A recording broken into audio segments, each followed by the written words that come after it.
நாம் இப்பொழுது இந்த ஆராதனை ஒப்பு கொடுத்து எங்களுடைய கரங்களை உயர்த்தி நாம் ஜெபம் பண்ணுவோமாக.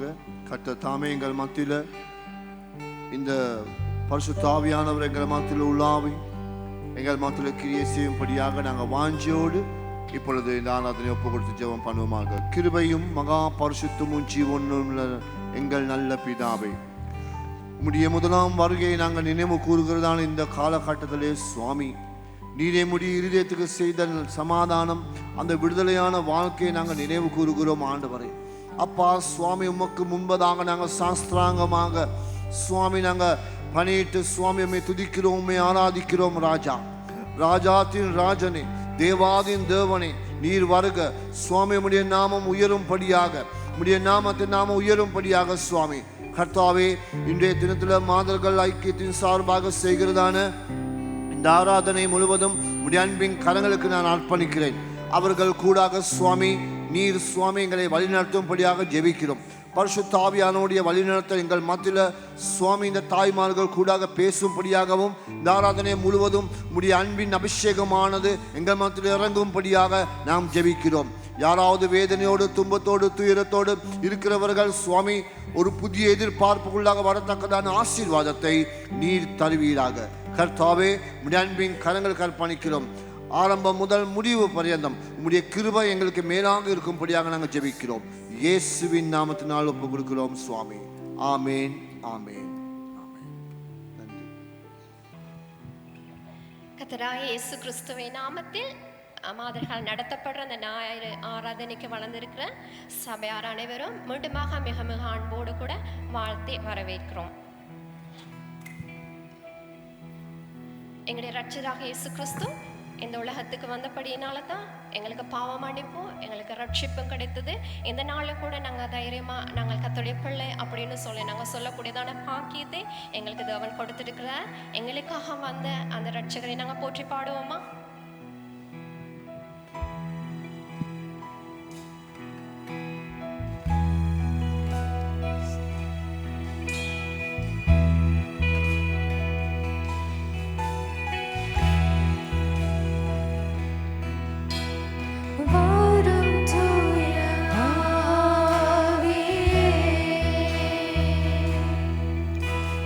பிரசன்னத்தை வாஞ்சிக்கிறோம்.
ஸ்தோத்திரம் ஆண்டவரே. ஆவியானவரே தகப்பனை போல தூக்கி சுமந்து வந்து அவருடைய கிருபைக்கு நன்றி செலுத்துகிறேன். உங்களுக்கு நான் ஸ்தோத்திரம் செலுத்துகிறேன் ஆண்டவரே. ஸ்தோத்திரம் நன்றி கர்த்தாவே தகப்பனே, சுவாமி. நன்றி. ஹல்லேலூயா. ஹல்லேலூயா.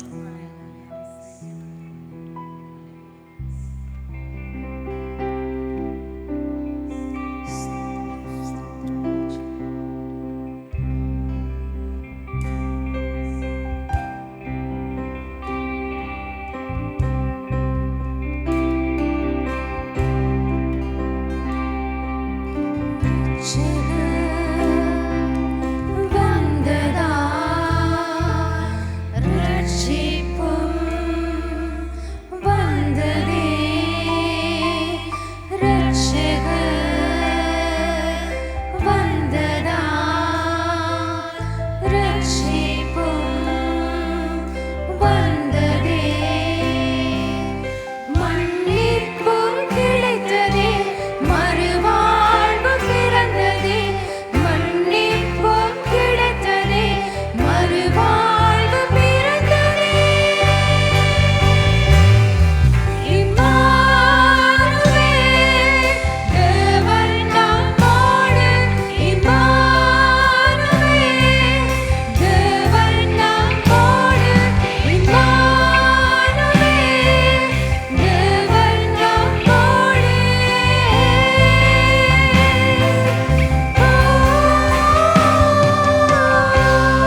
அக்கினி போன சூழ்நிலையில் நாங்கள் இருந்தாலும் கூட நாங்கள் வெந்து அவிந்து விடாத படிக்க எங்களுடைய தகப்பனாக்கி நீங்க எங்களோடு கூட இந்த பாதுகாத்த தேவன் நீங்க இயேசு சுவாமி.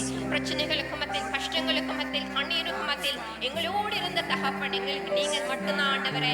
நடக்க முடியாத நிலையிலும் கூட ஒரு தகப்பனை போல எங்களுடைய தூக்கி சுமந்து வந்த தெய்வம் நீங்க இயேசு சுவாமி. உங்களுக்கு நன்றி செலுத்துகிறேன், ஸ்தோத்திரம் செலுத்துகிறேன் அப்பா. எத்தனை பாடுகள் வேதனைகள் உள்ளத்தில் இருந்தாலும் கூட ஒரு தாயை போல தீர்ச்சிய தகப்பன் நீங்க இயேசு சுவாமி. ஒரு தந்தையை போல சுமந்து வந்த தெய்வம் நீங்க இயேசு சுவாமி. சுவாமி. ஆண்டவரே, இந்த நாளிலும் உடைய திருப்பாதத்தில் நாங்கள் நிற்பதும் நிர்மூலமாக இருப்பதும் உடைய சுத்த கிருபை ஐயா. உடைய இரக்கங்களுக்காக, கிருபைக்காக, தயவிற்காக உங்களுக்கு நன்றி செலுத்துகிறேன். அப்பா, நீங்க எங்களுக்கு போதுமான தேவன்.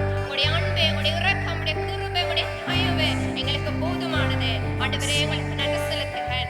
மட்டுமாக உடைய அன்பிற்காக, உடைய இரக்கங்களின் வழி நடத்தலுக்காக எங்களுக்கு உற்ற துணையாக நீங்க இருக்கிறபடியால் உங்களுக்கு நன்றி செலுத்துகிறேன். ஆண்டவரே, உங்களுக்கு ஸ்தோத்திரம் செலுத்துகிறேன். இந்த வாழமுடைய பரிசுத்த நாமத்தை உயர்த்துகிறேன் ஆண்டவரே.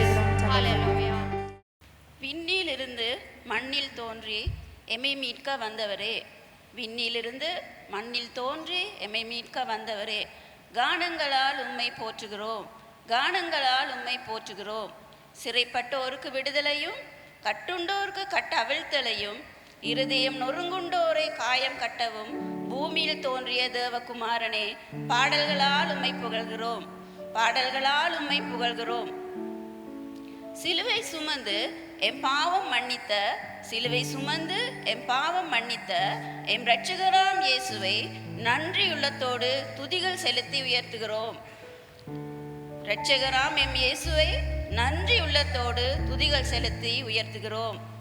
ரட்சிப்பு எனும் பொக்கிஷம், நித்திய ஜீவன் எனும் சதா கால வாழ்வு, பரலோக ராஜ்யத்தில் எம்மை கரை சேர்த்தவரை முழு மனதோடு நாங்கள் முழு ஆத்மாவோடும் ஸ்தோத்தரித்து உயர்த்துகிறோம்.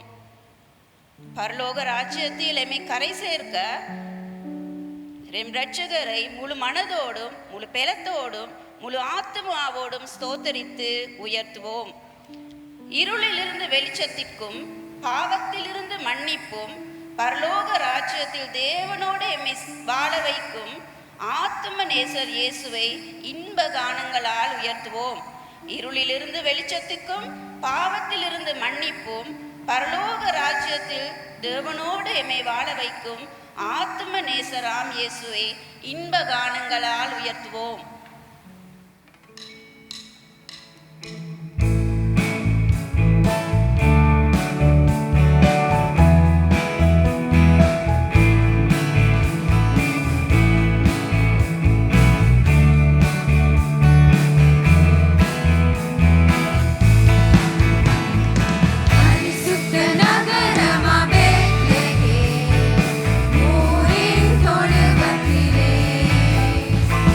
ஆ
நல்லது.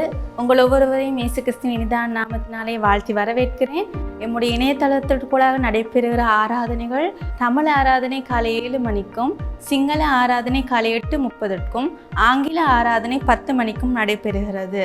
அதே போலவே நேரிலே சபைக்கு வந்து தேவனை தொழுது கொள்ள விரும்புவீர்களானால் கிருளப்பனையில் இருக்கிற கல்வாரி சபையிலே நீங்கள் எங்களோடு கூட இணைந்து கலந்து கொள்ள முடியும்.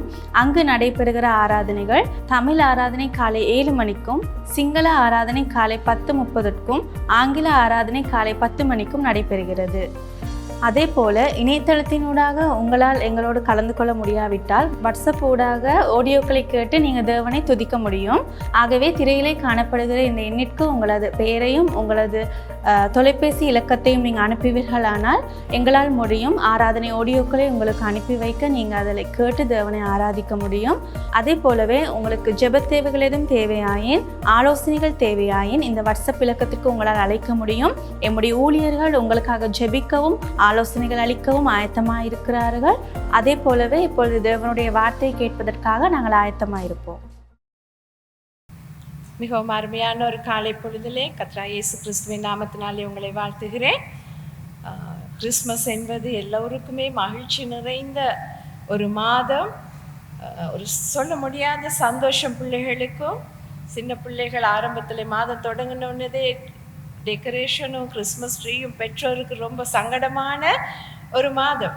ஆனாலும் இயேசு கிறிஸ்துவின் பிறப்பு எங்களுக்கு ஒரு நல்ல சந்தோஷமான செய்தியாக இருப்பதினாலே அதை நிச்சயமாக நாங்கள் கொண்டாட வேண்டும், தவறு இல்லை.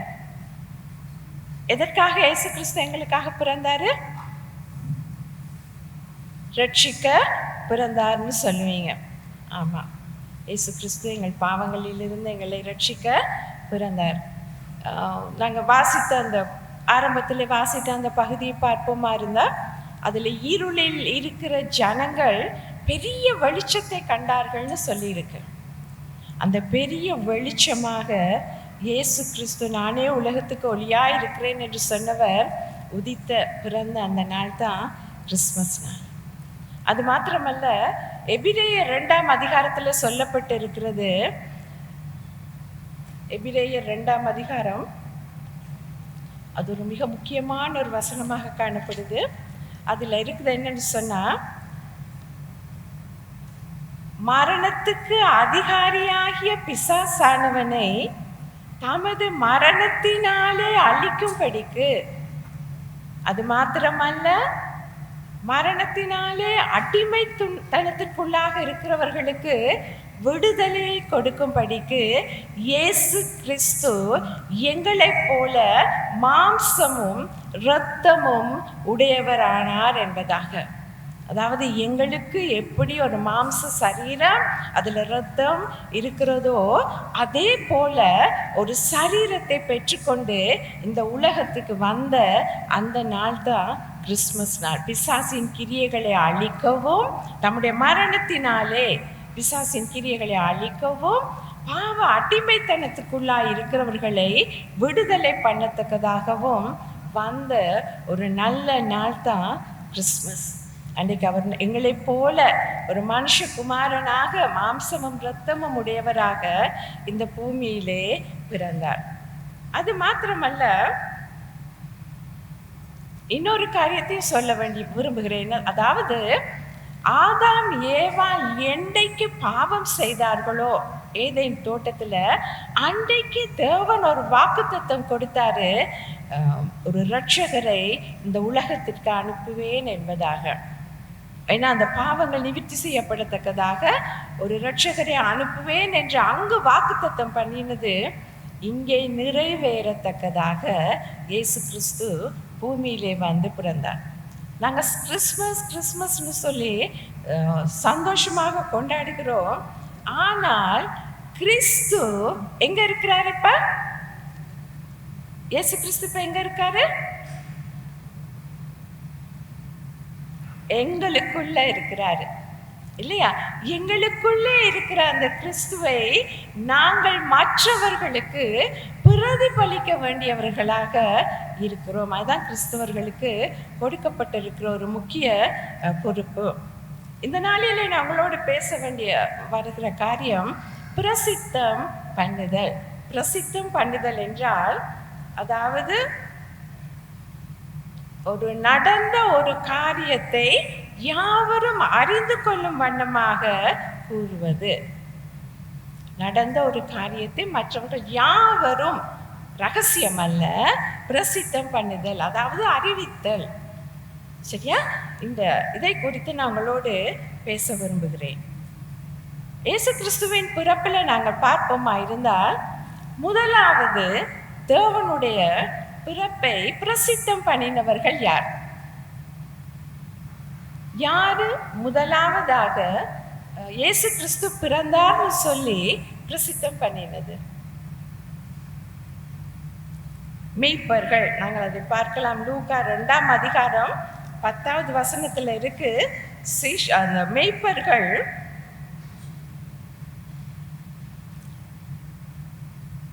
சொன்ன காரியத்தை அவர்கள் பகிர்ந்து கொண்டார்கள் என்பதாக. முதலாவது மெய்ப்பர்களுக்கு 10வது வசனத்துல 2:10 நற்செய்தி கொடுக்கப்பட்டது. மெய்ப்பர்களுக்கு கொடுக்கப்பட்ட செய்தி நற்செய்தி, அதாவது கிறிஸ்து என்னும் இரட்சகர் உங்களுக்கு மிகுந்த சந்தோஷத்தை கொடுக்கும் நற்செய்தியை உங்களுக்கு அறிவிக்கிறேன் என்பதாக சீஷர்களுக்கு தேவதூதன் சொன்னார். இந்த காரியம் எங்க எல்லாருக்கும் நல்லா தெரிஞ்ச ஒரு கதை உண்டு. ஆனாலும் சீஷர்கள் மெய்ப்பர்கள் அந்த நல்ல செய்தியை கேள்விப்பட்டது மாத்திரமல்ல, அவர்கள் கேட்ட அந்த செய்தியை மிகவும் உன்னிப்பாக கவனித்தார்கள். அதான் 11வது வசனத்தில் இருக்கு.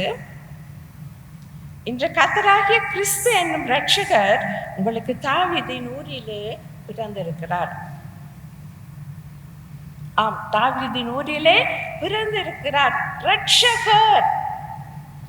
அங்கு கொடுக்கப்பட்ட பெயர் இரட்சகர் உங்களுக்காக பிறந்திருக்கிறார் என்பதாக. எல்லா ஜனத்துக்கும் நல்ல சந்தோஷமான செய்தி, இரட்சகர் பிறந்திருக்கிறார் என்ற அந்த செய்தி. அந்த செய்தியை கேட்ட உடனே இந்த மெய்ப்பர்கள் எப்படி பிரதிபலித்தார்கள்னா, தீவிரமாக 16வது வசனத்துல நாங்கள் பார்க்கிறோம், தீவிரமாய் வந்து அவள் தீவிரமாக, அதாவது சொல்லப்பட்ட செய்தி நற்செய்தி, இரட்சகர் பிறந்திருக்கிறார், கேட்ட உடனே அந்த செய்தியை அவர்கள் அதை பார்க்கத்தக்கதாக, உறுதிப்படுத்தத்தக்கதாக அவர்கள் என்ன செய்கிறார்கள்? உடனடியாக செயல்படுறாங்க. தங்களோட மந்தைகளை குறித்து அவர்களுக்கு கவலை இருக்கிற செய்தி மிகவும் சந்தோஷமானது. அது எல்லாவற்றையும் விட்டு அவர்கள் என்ன செய்கிறார்கள்? அந்த தீவிரமாக வந்து இயேசுவை கண்டார்கள். நாங்கள் 17வது வசனத்தில் பார்க்கிறோம், பிள்ளையை கண்டு அந்த பிள்ளை குறித்து தங்களுக்கு சொல்லப்பட்ட சங்கதியை பிரசித்தம் பண்ணினார்கள். பிள்ளையை காண்கிறார்கள், சொல்லப்பட்ட செய்தியை கேட்டார்கள், அதை கேட்ட உடனே அது வந்து அதை பிரதிபலித்தார்கள், அதை கண்டார்கள். கண்டது மாத்திரமல்ல, நாங்கள் கண்டோம், இரட்சகரை கண்டோம் என்பதாக அவர்கள் பிரசித்தம் பண்ண ஆரம்பித்தார்கள். அவங்க பிரசித்தம் பண்ண அந்த ஆரம்பித்ததுனால அவங்க போற வரவங்க எல்லாருக்கும், நாங்க கண்டோம், போய் பாருங்க, ஒரு இரட்சகர் பிறந்திருக்காரு, எங்களுக்கு தேவதூதன் சொன்னாரு, அவர் மாட்டுக்கொட்டில இருக்கிறாரு, நாங்க கண்ணால கண்டோம், இந்த செய்தி உண்மை, போய் பாருங்கன்னு சொல்லி அவர்கள் எல்லாருக்கும் அந்த ஆச்சரியமான காரியத்தை பிரசித்த பண்ணினார்கள். அந்த செய்தியை கேட்டு மேய்ப்பர்களை நம்பி போய் பார்த்தவர்களுக்கு என்ன நடந்ததுன்னா, 18வது வசனத்துல இருக்கு, மேய்ப்பராலே தங்களுக்கு சொல்லப்பட்டதை கேட்டு யாவரும் அதை குறித்து ஆச்சரியப்பட்டார்கள். இன்றைக்கு இயேசு கிறிஸ்துவை குறித்து நாங்கள் மற்றவர்களுக்கு சொல்லும் போது மற்றவர்களுக்கு ஒரு ஆச்சரியமாகத்தான் இருக்கு. உண்மையிலே கிறிஸ்தவர்களுடைய வாழ்க்கையை, கிறிஸ்தவர்களுடைய காரியங்களை பார்க்கும் பொழுது மற்றவர்களுக்கு நாங்கள் ஒரு ஆச்சரியமானவர்களாகத்தான் இருக்கிறோம். அப்ப அதை போய் இயேசு கிறிஸ்துவை போய் பார்த்தவர்கள் ஆச்சரியப்பட்டார்கள். இன்னைக்கும் நாங்கள் கொஞ்சம் யோசிச்சு பாருங்க, இந்த இடத்துல அநேகர் ரட்சிக்கப்பட்டவர்களாக இருக்கிறீங்க இல்லையா? யாரோ ஒரு நபர் உங்களுக்கு வந்து சுவிசேஷத்தை சொன்னதினாலே நீங்கள் ரட்சிக்கப்பட்டீர்கள்.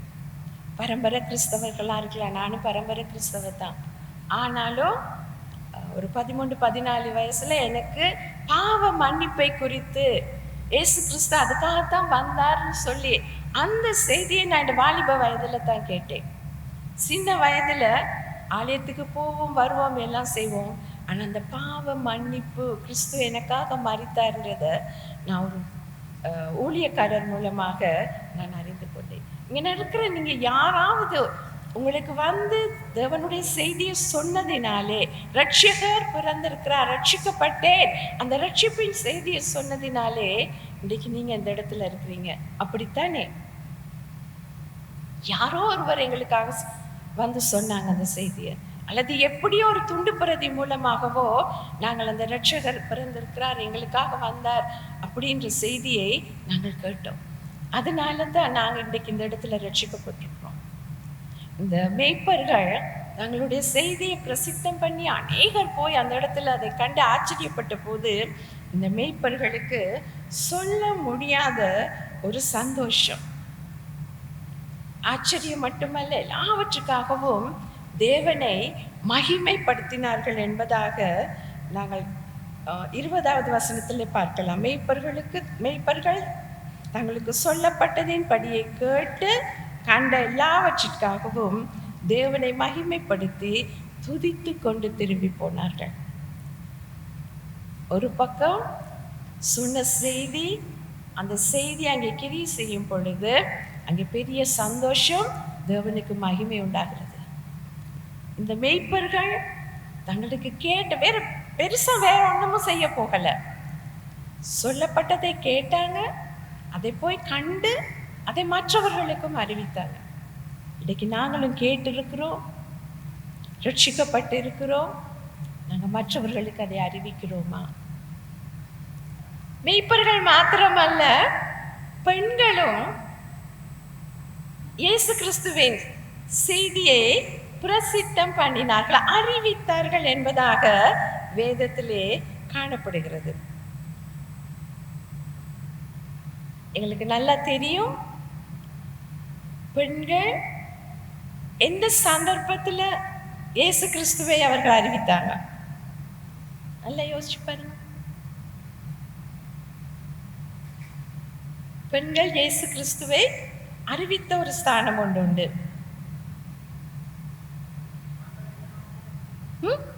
அவருடைய கல்லறையிலே அவருடைய உயிர்த்தெழுதலை முதலாக கொண்டு போய் அறிவிச்சது யாரு? பறைசாற்றினாங்க, பிரசித்தம் பண்ணினாங்க, சொல்லிக்கொண்டு ஓடுனாங்க. யாரு?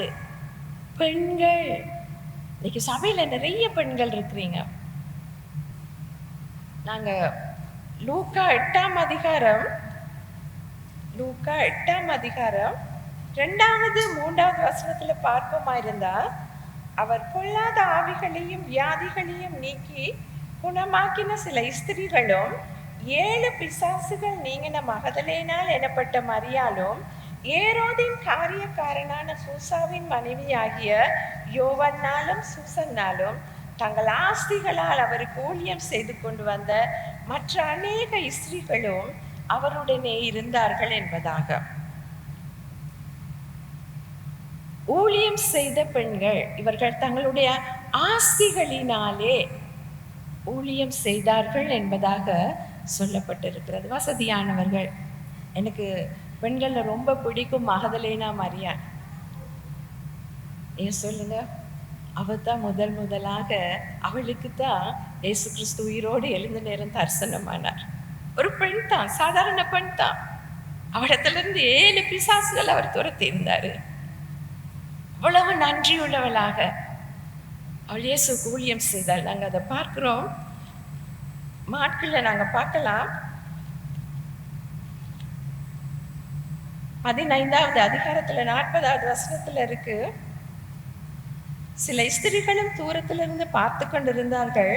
அவர் கலிலேயாவில் இருந்து அவருக்கு பின் சென்று ஊழியம் செய்து வந்த மகதலேனா மரியாளும் அங்க இருந்தாலும் சொல்லி.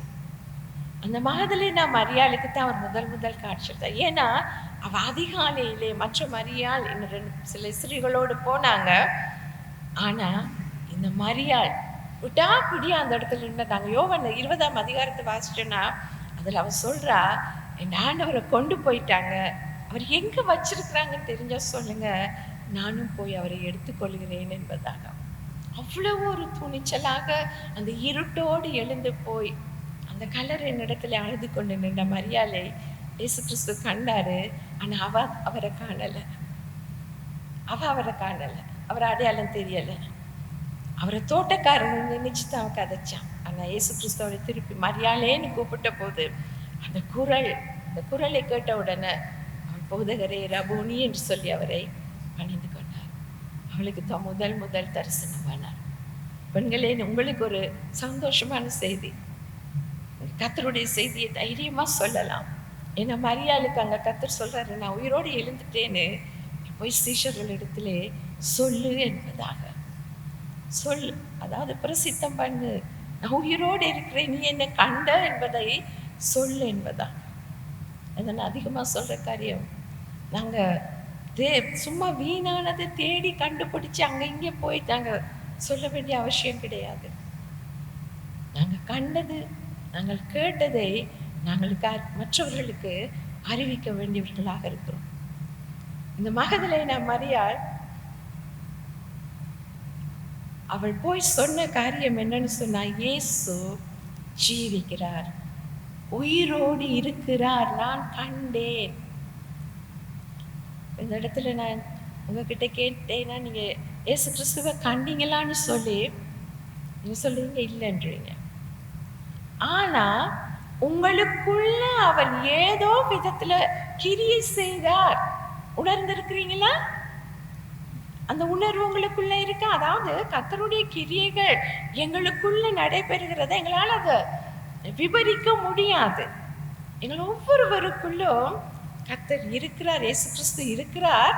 அவர் ஏதோ ஒரு விதத்துல எங்களுக்குள்ளே அவரை பிரதிபலிக்கிறவராக இருக்கிறார். என்னால சொல்ல முடியாது. அதாவது துக்கப்படுற நேரம் கூட ஒரு வசனத்தின் மூலமாக உங்களோடு பேசி இருக்கலாம். ஏதோ எத்தனையோ வழிகளிலே அவர் எங்களோடு தம்மை வெளிப்படுத்துகிறவராக இருக்கிறார். மகதலேனா மரியாள் முதலாவது ஓடி போய் சீஷர்களுக்கு சொல்லுகிறாள், அவர் உயிரோடு இருக்கிறார், இன்றைக்கும் இயேசு ஜீவிக்கிறார், அவர் சாகல, அவர் உயிரோடு இருக்கிறார் என்பதை அவள் போய் சொன்னாள். இன்றைக்கு மற்ற ஜனங்களுக்கு நாங்கள் அறிவிக்க வேண்டிய ஒரு காரியம், ஜீவனுள்ள தேவன் ஒருவர் இருக்கிறார், அவர் இன்றைக்கும் ஜீவிக்கிறார், எனக்காக உங்களுக்காக ஜீவிக்கிறார், அவர் எனக்குள்ளே ஜீவிக்கிறார், நீங்கள் அவரை ஏற்றுக்கொண்டால் உங்களுக்குள்ளும் அவர் வாசம் பண்ணுவார் என்ற அந்த நற்செய்தியை இந்த மரியாளை போல நாங்களும் சொல்ல வேண்டியவர்களாக இருக்கிறோம். மரியாள் யார் இடத்துல போய் சொன்னா தெரியுமா செய்திய? லூக்கா 16ஆம் அதிகாரம் 10வது வசனத்திலிருந்து, அவள் புறப்பட்டு அவரோட கூட இருந்தவர்கள் துக்கப்பட்டு அழுது கொண்டிருந்தார்கள். யார் அவரோடு கூட இருந்தவர்கள்? சீஷர்கள் துக்கப்பட்டு அழுது கொண்டிருக்கிறார்கள். அவர்களிடத்திலே போய் அந்த செய்தியை அறிவித்தார். சந்தோஷமான செய்தி, இயேசு கிறிஸ்து ஜீவிக்கிறார், இன்றைக்கும் அவர் உயிரோடு இருக்கிறார். இந்த நல்ல செய்தியை நாங்கள் கட்டாயமாக மற்றவர்களோடு பகிர்ந்து கொள்ள வேண்டியவர்களாக இருக்கிறோம். கொஞ்சம் வெளியில போய் பார்த்தா தான் இந்த உலகத்துல மனுஷர்கள் படுகிற பாடுகள் கஷ்டங்கள் தெரியும். சில நேரம் உங்களுக்கு பக்கத்துல ஆலயத்துல வந்து அமர்ந்திருக்கலாம், அவங்களோட உள்ளம் அழுது கொண்டு இருக்கலாம், அவங்க துக்கத்தோடு இருக்கலாம், நாங்கள் அதை அறிய மாட்டோம். இன்றைக்கு மனுஷர்கள் துக்கத்திலிருந்து, சீஷர்கள் இயேசு கிறிஸ்துவை இழந்தது நிமித்தமாய் பயத்துல அவங்க துக்கத்துல அழுது கொண்டிருந்தாங்க. அவர்களுக்கு மரியாள் போய் சொல்லுகிறார், மகதலேனா மரியாள், இயேசு கிறிஸ்து உயிரோடு இருக்கிறார், அழாதீங்க. இன்னைக்கு எங்கள வாயிலிருந்து அந்த வார்த்தை புறப்படணும். எத்தனையோ பேர் வெளியில அழுது கொண்டிருக்கிறாங்க, கவலையிலையும் கஷ்டத்திலையும் கண்ணீரிலும் இருக்கிறாங்க. அவங்களுக்கு ஆறுதல் சொல்றதுக்கு அவங்களுக்காக ஜெபிக்கிறதுக்கு அநேகர் அவசியம். இந்த நாட்கள்ல இன்னைக்கு அநேகர் அழுகிறாங்க. தனிமையில் அழுகிறவங்க உண்டு, வியாதியில் அழுகிறவர்கள் உண்டு, கஷ்டத்தில் அழுகிறவர்கள் உண்டு, பிரிவு மரித்து போனவர்கள் நிமித்தம் அழுது கொண்டு இருக்கிறவர்கள் உண்டு. அழாதீங்க அப்படின்னு ஒரு வார்த்தை சொல்லும் பொழுது அந்த உள்ளங்கள் ஆறுதல் அடைகிறது. அதை சொல்ல நீங்க வேணும். அது சொல்றதுக்கு நீங்க ஒவ்வொருவரும் புறப்பட்டு போகணும். சந்தர்ப்பம் கிடைக்கிற நேரங்களில் எல்லாம் இயேசு ஜீவிக்கிறார், அவர் உங்களை நேசிக்கிறார், அந்த வார்த்தைகளை சொல்லி அவங்களை கர்த்தருக்குள்ளாய் ஆதாயப்படுத்துறது மாத்திரமல்ல, அவர்களையும் இயேசு கிறிஸ்துவின் வருகையிலே அவர்கள் எடுத்துக்கொள்ளப்படத்தக்கதாக அவர்களையும் ஆதாயப்படுத்த வேண்டியது எங்களுடைய கடமை. இப்ப மனசுல தீர்மானிங்க, கர்த்தருக்காக நான் ஏதாவது செய்யணும். நான் பெற்றுக்கொண்ட இந்த ரட்சிப்பை நான் மற்றவர்களுக்கு பிரசித்தம் பண்ணணும். இயேசு கிறிஸ்து உயிரோடு இருக்கிறாரு எனக்கு தெரியும். அதை அறியாத அந்நிய இதில் விழுந்திருக்கிறவர்கள், அறியாமை இன்னும் இருளில் இருக்கிற ஜனங்களுக்கு நான் கட்டாயம் அதை சொல்லணும். அந்த தீர்மானம் எடுங்க. எல்லாவற்றுக்கும் மேலாக நாட்கள் பொல்லாதவைகளாய் இருக்கிறபடினாலே காலத்தை ஆதாயப்படுத்திக் கொள்ளத்தக்கதாக இயேசு கிறிஸ்து வரப்போகிறார். அதுதான் பெரிய செய்தி. இயேசு கிறிஸ்து வரப்போகிறார். இந்த செய்தி அனைவருக்கு தெரியாது. அவர் ராஜாதி ராஜாவாக வருகிறார். அவர் திரும்ப கிறிஸ்துமஸ் பாலகனா வரமாட்டாரு. அவர் ராஜாதி ராஜாவாக மகிமையோடு எக்கால சத்தத்தோடு வானத்திலிருந்து இறங்கி வருவார். நியாயாதிபதியாக வருவார். இன்னைக்கு ஜனங்களுக்கு சொல்லாமல் விடுபட்ட ஒரு காரியம் இருக்கு. என்னன்னா நரகம். அதை பற்றி அநேக சபைகள்ல சொல்லுவது கிடையாது. அதை கேட்க ஜனங்களுக்கு பயம். தெரியுமா நரகம்னு ஒண்ணு இருக்குன்னு? தெரியுமா நரகம்னு ஒண்ணு இருக்கு? அப்ப யோசிச்சு பாருங்க, எங்களுடைய சொந்தக்காரவங்க நிறைய பேர் இருப்பாங்க ரட்சிக்கப்படாம. நாங்க பரலோகத்துக்கு போய் அவங்க நரகத்துக்கு போனா விரும்புவீங்களா? இல்லத்தானே? நரகம் என்ற ஒரு ஸ்தானம் இருக்கு. ரட்சிக்கப்பட்டவர்கள் பரலோகத்திலே தேவனோடு அவரோடு உறவில் இருப்பாங்க. நித்திய ஜீவன், சதா கால வாழ்வு. சொல்லுங்க, தைரியமா சொல்லுங்க. அந்நியர்களும் விசுவாசிக்கிறாங்க. நிறையன்னு சொல்லி ஒன்று இருக்குன்னு அவங்களுக்கும் தெரியும்.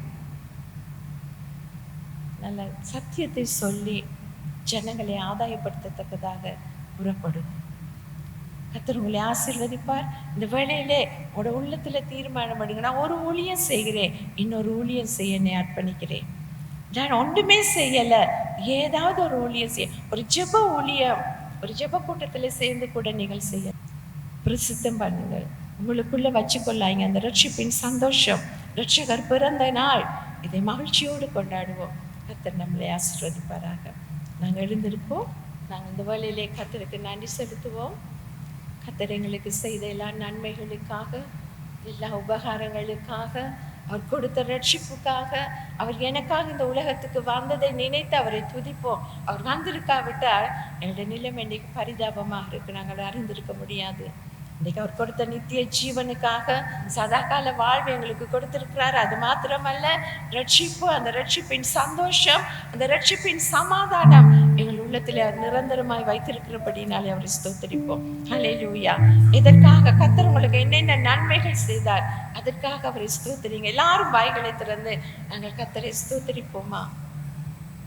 நாங்கள் சந்தோஷமாக பாடுவோம். தாசரே தரணியை அன்பாய் இயேசுவுக்கு சொந்தமாக்குவோம். சந்தோஷமா பாடுவோம். எங்களுடைய குறிக்கோள் அதுதான். தரணியை, இந்த பூமியை, இந்த தேசத்தை நாங்கள் இயேசுவுக்கு சொந்தமாக்குவோம். சொந்தமாக்குவோமா? நாங்க தான், எங்களுடைய கையில தான் இருக்கு.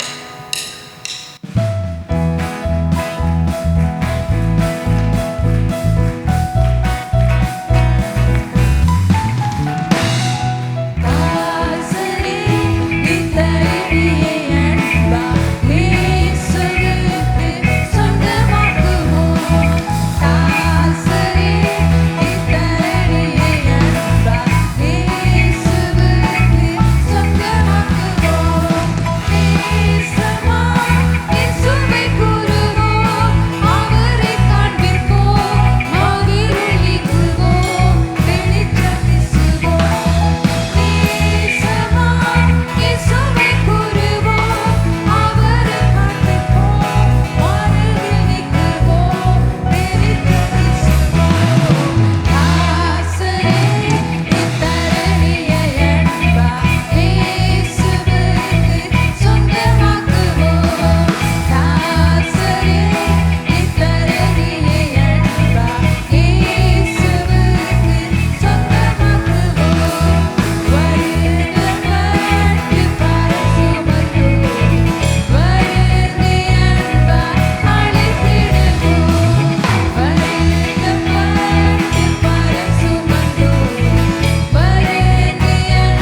குடும்பங்களுக்காக உமக்கு ஸ்தோத்திரம்.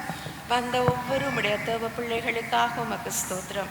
தேவனே, இந்த வாரம் முழுவதிலும் உடைய பிள்ளைகளோடு இருந்து நீர் பாதுகாத்து ஆசீர்வதித்து அவர்களை விசாரித்து அவர்களை போஷித்து பலப்படுத்தி நடத்தும்படியாய் ஜெபிக்கிறேன். உம்முடைய பிரசன்னம், உம்முடைய சமாதானம் உம்முடைய பிள்ளைகளோடு கூட இருப்பதாக இயேசு கிறிஸ்துவின் நாமத்திலே ஆசீர்வதித்து ஜெபிக்கிறேன் நல்ல பிதாவே.